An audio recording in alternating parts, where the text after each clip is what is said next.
एफआरपीच्या तुकडे याचिका प्रकरणी आज उच्च न्यायालयामध्ये सकाळी 10:30 पासून 3 वाजेपर्यंत प्रदीर्घ अशी सुनावणी झाली।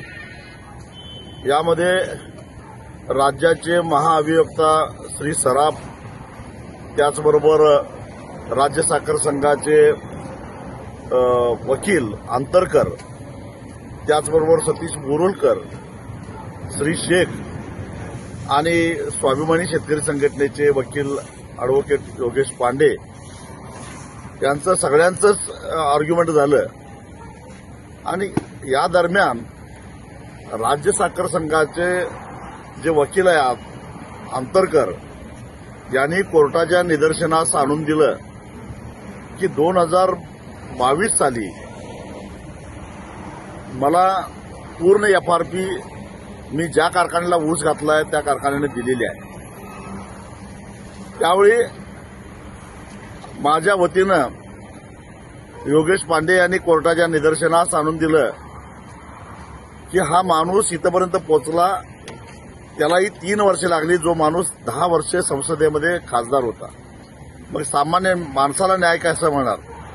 राज्य साखर संघाच्या वकिलांना राजू शेट्टींना पूर्ण एफआरपी मिळालेली दिसते, पण आज ह्या क्षणाला राज्यातल्या ऊस उत्पादक शेतकऱ्यांना 3,500 कोटी रुपयाची एफआरपी मिळालेली नाही आहे, थकीत आहे। याचं काय? याच्याबद्दल कोण बोलणार?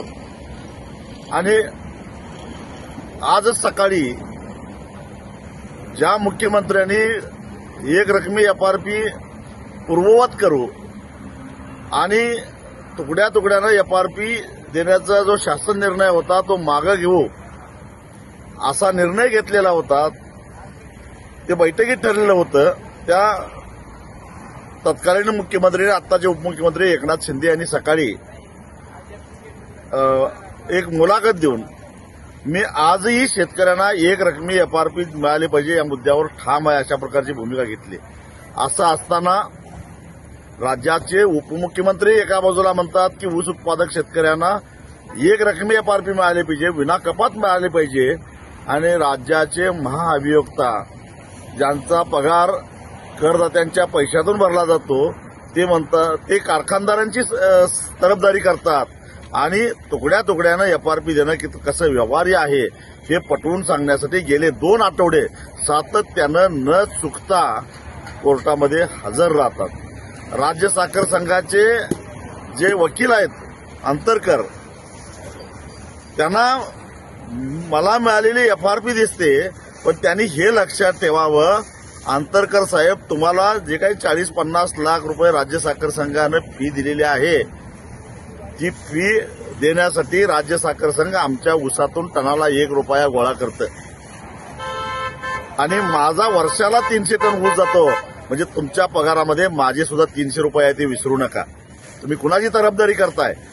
चमचेगिरी करायची असेल तर शेतकऱ्यांची बाजू घ्या, कारखानदारांची चमचेगिरी करू नका, असं कोर्टाच्या बाहेर आल्यावर त्या वकिलांना मी ठणकावून सांगितलं।